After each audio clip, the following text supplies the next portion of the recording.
You are listening to Historyman, a project of ekbarnes.com, where we walk in the footsteps of heroes and proclaim freedom reigns. On today's podcast, we have with us Bill Segars from Kellytown, outside of Hartsville, South Carolina, talking about the churches in South Carolina burned during the American Revolution. So welcome, Bill. Welcome. Thank you. Appreciate you coming over. You and I met at the Francis Marion Symposium that occurred just a week or so ago. That particular symposium is every year. It's an annual event. And they bring in historians from all over South Carolina and talk about a wide number of topics. And one of those topics this year that they highlighted was your book. And we're excited to hear about your work, and thank you for allowing us to sit in with you. Good. Glad to. Well, tell us how this happened. Eric, when I started this project back in 2003, a book was the furthest thing from my mind. I had no intentions on writing a book, particularly about churches that were burned. Right. Because very often there's nothing left of them. So my intent was to find 185 pre-Civil War churches still in existence of South Carolina. So I started traveling the roads, had a little book that told me basically where they were. So I started traveling the roads of South Carolina trying to find them. And what is your background, Bill? My background, I'm a contractor, Okay. a builder. And I'm glad you asked that, because as I find these churches, I'm looking at them from a builder's point of view. How were they built? Who built them? How much did they cost to build? Who the architect was? I'm more interested in that than I am who the preachers were. Sure. Who gave the land. All that's very important, but a lot of that is written in existing church history books. I see. About a particular church. But the building itself, was it slash sawn timber? Was it? Yeah, I was going to ask you, how deep in the weeds did you get on that? What kind of wood? I'm happiest in the attic. Is that right? Of an early 1800 church. I see. To know that I'm touching timbers that very few people have touched since they were put there. Sure. In the late 1700s or early 1800s. But very few people want to go in the attic or under the church. Sure.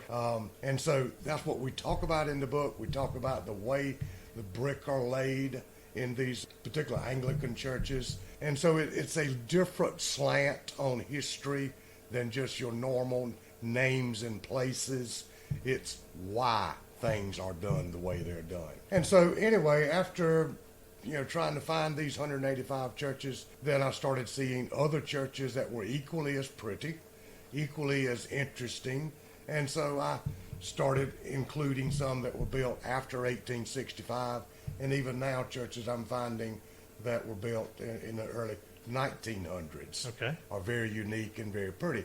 So as a result of this, probably close to 40,000 miles traveling South Carolina. I've recorded, either through photographs and or documentation, over 850 churches in South Carolina. Unfortunately, 10 of those churches aren't here anymore. Is that right? Yes, they've burned. Tornado got one. A car ran through one. And so we're losing a little less than one a year. Notable church buildings. Define notable.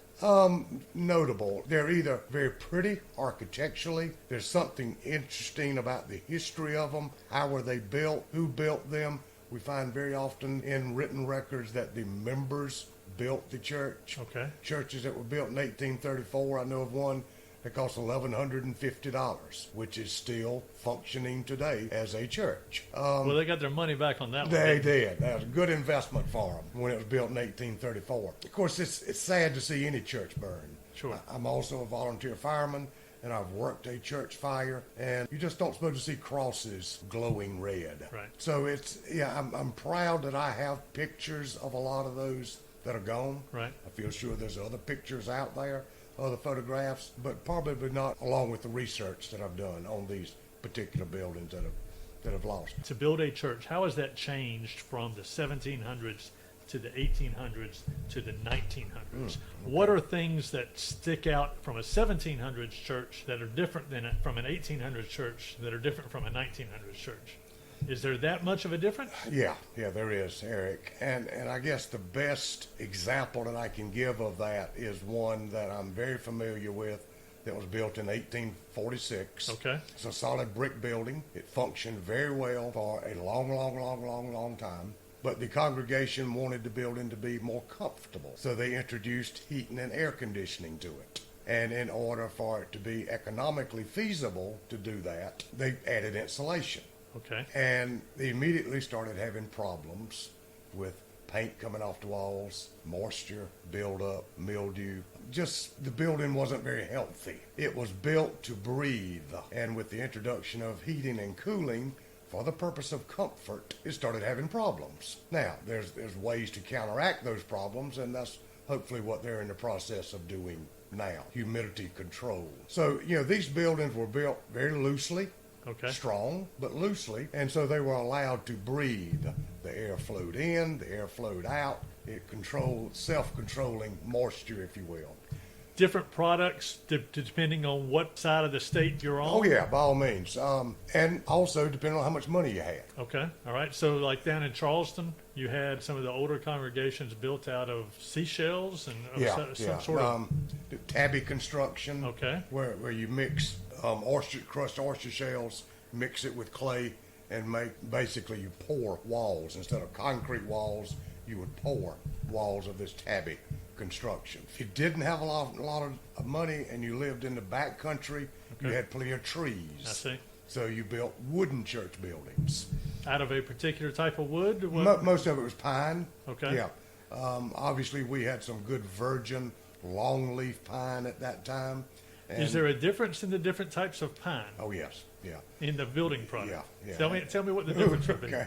That's another whole topic in itself. I don't want to get too far in there, Okay. but it does interest me, and I'm sure that when you're looking at it from a historical perspective and you have this particular eye on these buildings, I would love for our listeners to understand that eye a little bit. Well, longleaf pine, and the best indicator of a longleaf pine tree is it has a much slicker bark and the needles are long, opposed to our pine trees of today, which are species by the name of loblolly and slash. That's got a rough bark and a very short needle. It grows extremely fast. Longleaf pine grows extremely slow. Now, the difference that makes is a longleaf pine in its slow growth, the rings are real tight in the tree. They're real close together. The resin saps from the winter growth into the summer growth and makes the whole tree strong. Unlike a loblolly pine, which can grow to maturity lumber-wise in 15 to 18 to 20 years. It'll take 40 to 50 to 60 years for a longleaf pine, but it's much more stable because the growth is much slower. It's unfortunate, Eric, but today's builders, we have to deal with slash, loblolly, and spruce pine. And I mean, you lay a 2x4 out in the sun over the course of a day, and it begins to warp just because it's so unstable. But nobody wants to wait till a longleaf pine tree grows to harvest it at maturity. So you're saying some of these backcountry churches from the 1700s were built with the longleaf pine. It's a very solid pine. It's a very dense pine. Very dense. It's still a softwood. It's in the softwood family. Okay. But the wood is very dense due see. to the tightness of the grains. So how did they join the joist? Where your main seals, your main structural members would be hand hewn. Wow. And then mortise and tenons would be cut, tenon on the joist and a mortise on the seal. And they would put that mortise and tenon together, drill a hole through that, whittle a peg, and drive a peg into those two timbers to join them together. All of these timbers were numbered. Okay. I can go up under a building or in the attic and look for carpenter marks, and there I'll find carpenter marks put in by what they were using, what they had in their hand when they were hewing these timbers is a hammer and a chisel, and they're all Roman numerals. So because some of these people that were getting this, converting the trees to timbers, could be doing that this year for a building that's going to be built 2 or 3 years from now. Okay. They were planning ahead. So everything was numbered. And when the head carpenter needed a certain timber, he would call out for a certain number, and it would come forward. It had a place to go, How whether it fascinating be a is floor that? joist or a rafter or a ceiling joist.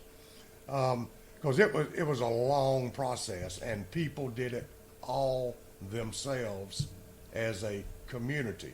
They were building their church. I see. They were proud of their church. Sure. So they wanted it to look extra good. And really, we could do about everything except windows. We could not make glass. We could make brick. We could forge nails, do all the wood. We just couldn't make glass. So if you had glass in your windows, it was number one, clear glass, and it had to be bought from somewhere else. Okay. Buying something takes money. For our listeners, when you go across South Carolina, many of these communities across South Carolina really grew out of that church grouping. You had whole communities, Rocky Creek, for instance, the Covenanters, they came from the Ulster plantations in Ireland, came specifically here and built their community. Yeah. Union County, the name Union was because of the church. They brought the community together, and that church became the unifying force for that county. Along the lines of what we were just talking about with the wooden churches, and we talk about this in the book, the Anglican churches in South Carolina were typically made of brick. Now, it wasn't just because they were Anglican, but they were made of brick, more expensive, took more time, took more effort. They were made of brick because the tax dollars paid for the Anglican church. Well, the tax dollars didn't pay for the Scotch-Irish churches? No, sir. No, sir. They didn't pay for the Huguenot churches? No, sir. Therein lies the problem. Therein lies, I think, a lot of the American Revolution. Church Act of 1706 established the Anglican Church as the Church of South Carolina. It also said that you could have any religion that you wanted, you could worship in any fashion that you wanted to worship, but your building could not be called a church. It was a meeting house. Furthermore, you were responsible to build your own meeting house because there was only one church, and that church was supported and funded by tax dollars. The Anglican vestry, which was typically a group of men, and pretty much solely a group of men, that governed the church and also governed the parish. South Carolina ended up with 21 parishes, and each one of them had a parish church, which was the center, kind of like the courthouse, if you will, of today. So your vestrymen were in charge of the church and in charge of the parish. Collection of taxes, where that money was spent. So those dollars also went towards support of and building of the church. So most of the Anglican churches in South Carolina during the American Revolution were brick construction. And the Baptist, Lutheran, Catholic, Presbyterian, they were left to pay the taxes and also build their own church. So unless you paid the taxes, the Anglican Church wouldn't recognize marriages? Yeah, because again, the Anglican Church was the governing body I see. of that parish, of that county. Were the taxes separate and apart from the British government? Some of those dollars went back to the British government also. Oh, really? Yeah. Okay. All right. So, And again, I don't know that I would be an expert towards where all these dollars went, but that was the biggest rub, particularly for the Presbyterians, Scotch-Irish. okay. They came to the colonies to get away from exactly what they were finding here. I see. I see. And so, they said, this is the land of freedom of religion. We'll come there. But they get here and find out they're still paying taxes for something they're not getting a benefit of. So how many families supported these various churches?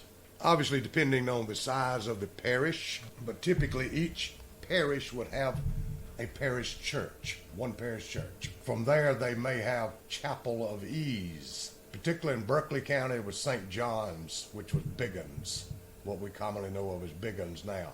They had about 4 different Chapel of Eases. And those Chapel of Eases, one of them is still there. Strawberry Chapel is still there in Berkeley County. And it was built for the convenience of the people in that area. Why should those 8 or 10 families make the long trip back to Biggins Creek to go to the main church? We'll build us a chapel here and let the preacher come to us. I see. Thus the word, it was easier for them, so they were called Chapel of Eases. I see. Now, how many families? It all depended on the population. Most of your parishes, well, your first 10 parishes were right along the coast. St. John's, St. Philip's, Christ Church. Those 10 parishes right along the coast, their boundaries went all the way inland, all the way in through South Carolina, or the Carolinas at that time.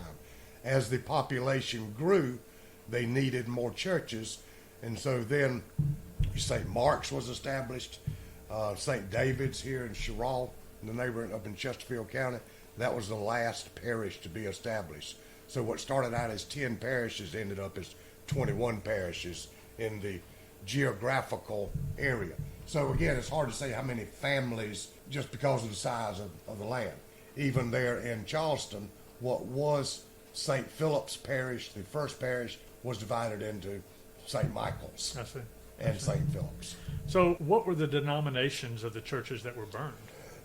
Most of them, there were 13 churches that we know of, and we feel sure that 13 is the correct number. We actually think, and I say we, Jim Neal and I did the research on this, and none of these were any secrets. We didn't find anything.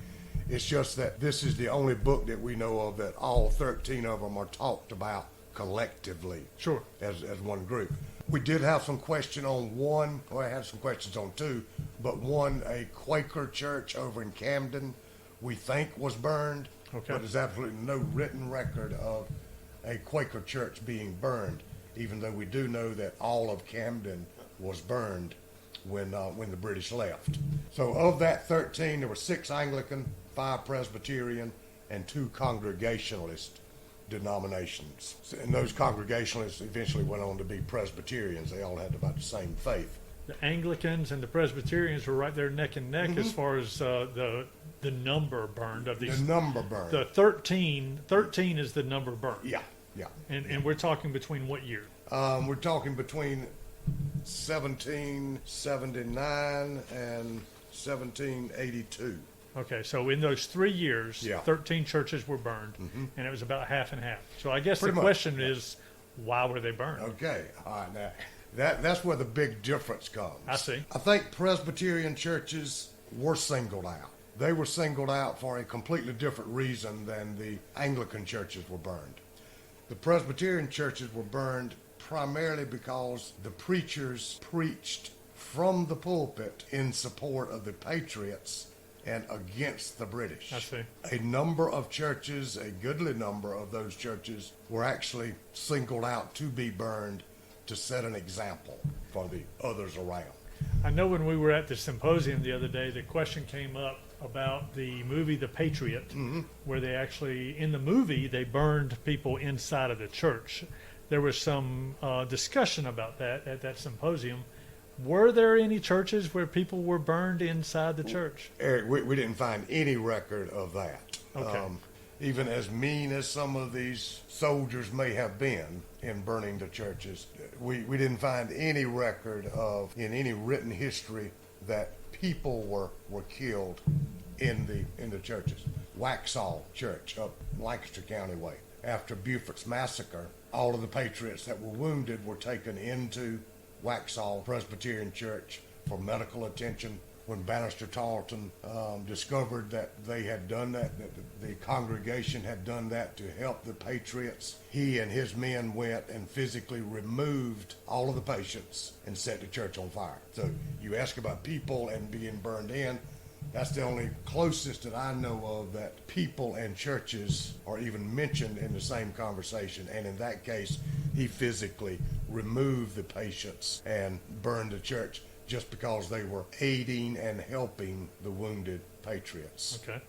Of the churches burned, the 13, is there a particular location or a region that these were, that they occurred at? Yes, the majority of them, particularly the Anglican churches, were along the coastal region. Okay. You get on up into the back country, and there were 6 of those that were burned in now what would be Sumter County, Kershaw County, Williamsburg, Chesterfield, and Lancaster County. I see. So we did get some burning on up into the back country, is what we Okay. call it at this time.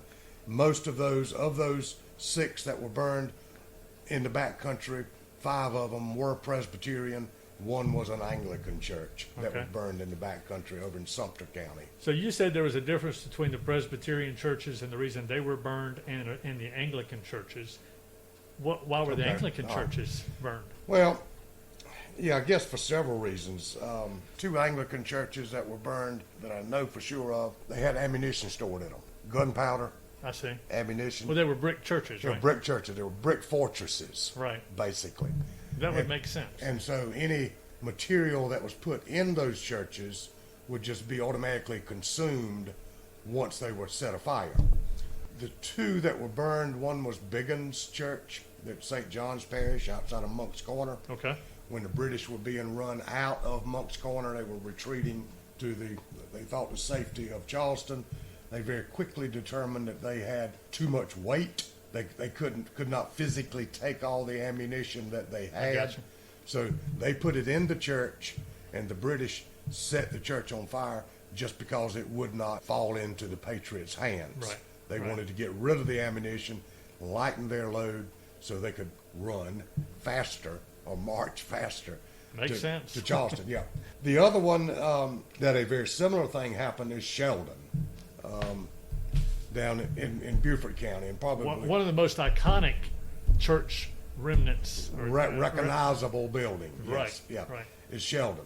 There at Sheldon, and your listeners need to kind of remember too that the Revolutionary War was probably our first civil war. Not everybody was in favor of leaving the British rule. There were a good many of the colonialists that liked the comfort of that.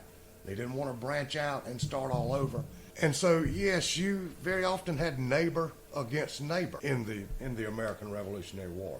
So there was a situation down in Beaufort County to where William Bull, who once was a governor of South Carolina, had, we'll say, acquired some ammunition, possibly from the British, for the Patriot cause. And so to keep it safe, he put it in Sheldon Church. Unfortunately, he had a nemesis by the name of Andrew DeVoe. Okay. That was an adjoining landowner that they just didn't quite see eye to eye on a lot of things. And DeVoe was a loyalist. So in order to gain some favor with the British when they came through, he let it be known that he knew where some ammunition was, and it was stored in Sheldon. Sheldon Church burns. I see. Now, we don't know who lit the match, Eric. We don't know whether the British burned it, or whether the Loyalists burned it, whether DeVoe burned it, or who burned it. But shortly after that exchange of information, the church burned. And was never rebuilt. Yes, it was. It was Yeah, rebuilt. Yeah, Okay. yeah. It was rebuilt. And really, up until just recently, we thought it was burned again by Sherman's troops. But it was rebuilt, it was reused, but it never really functioned as a strong church again. Okay. Fell into disrepair. And shortly after the Civil War, most of the material that had been used to put back on it was taken off of the building to be used in building houses. It kind of segues into my next question is the burning of these churches, these 13 churches, how did that affect the communities? Were they able to rebound from this, or what happened? Yeah.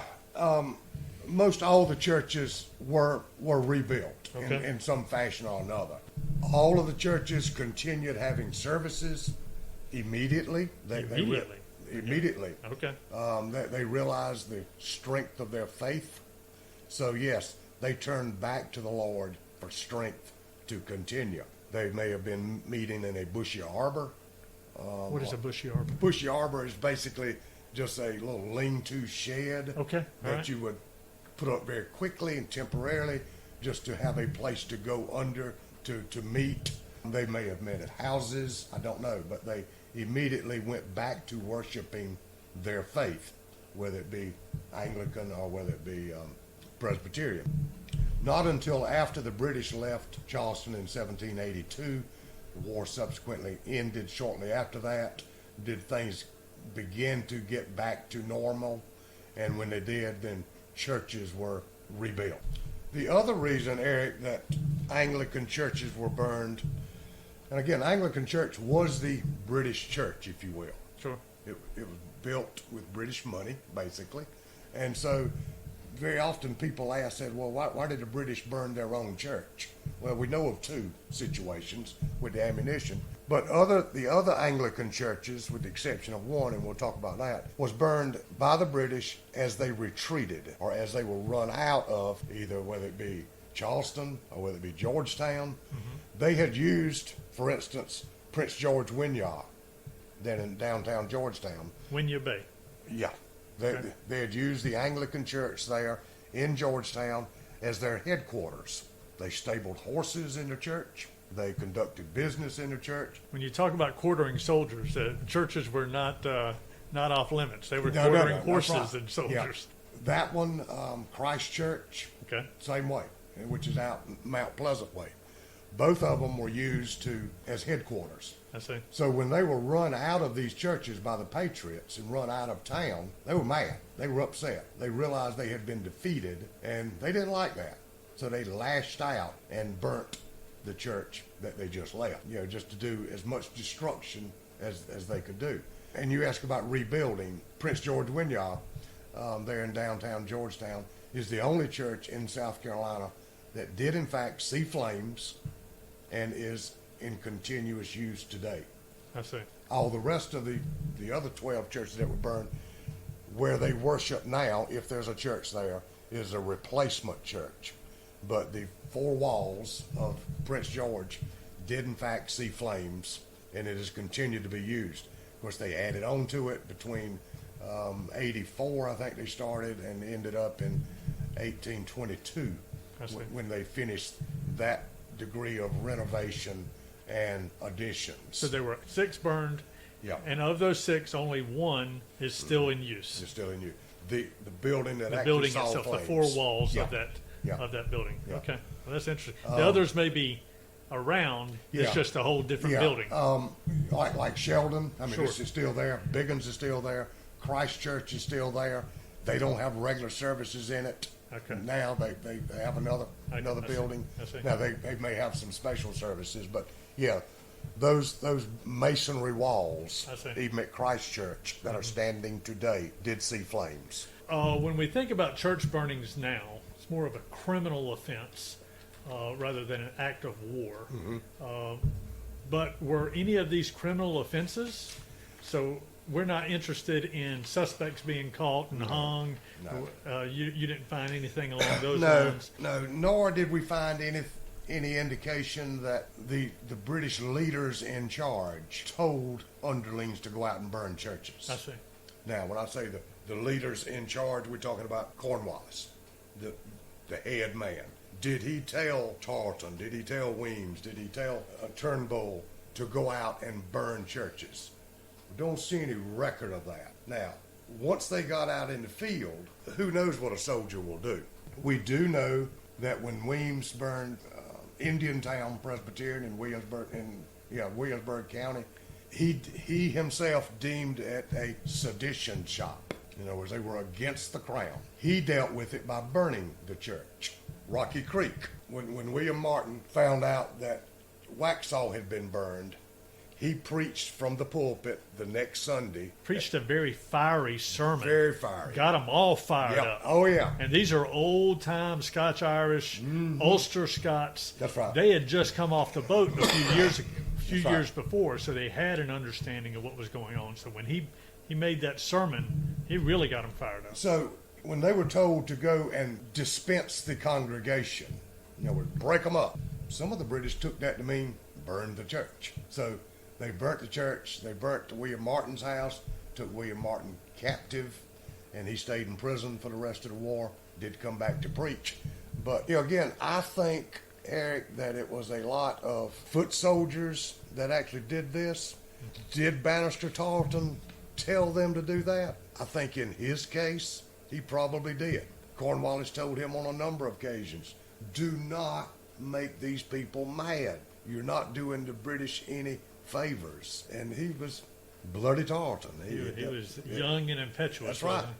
But no, as far as any corrective action, nobody was searching for these people who lit the match. Bill, it's a fascinating book. Good. And I could sit here and talk to you for hours on this stuff. How would they find your book? How would they get a hold of it? There are some local bookstores, but you can also order it off of Amazon. And the title of the book is Churches in South Carolina Burned During the American Revolution, a pictorial guide. And you co-authored this with a man by the name of Jim Neal, yes. It is a fascinating history of South Carolina, one that when you go to a history book section in the bookstore, you see these fine pieces of work, and sometimes it's really hard to tie in your senses of what you see around you now to what happened 240 years ago. What a fascinating work you have that people can tangibly look at these ruins, these areas, and go, I know exactly what happened there. Yeah. And you have allowed them to do that in your book. So Well, thank you so much. the other thing that I've tried to focus on, Eric, is exactly where these buildings are. I want people to go see them. Right. We've got accurate addresses. We've got GPS coordinates. You can plug that into your device, and it'll put you at the front door of the church.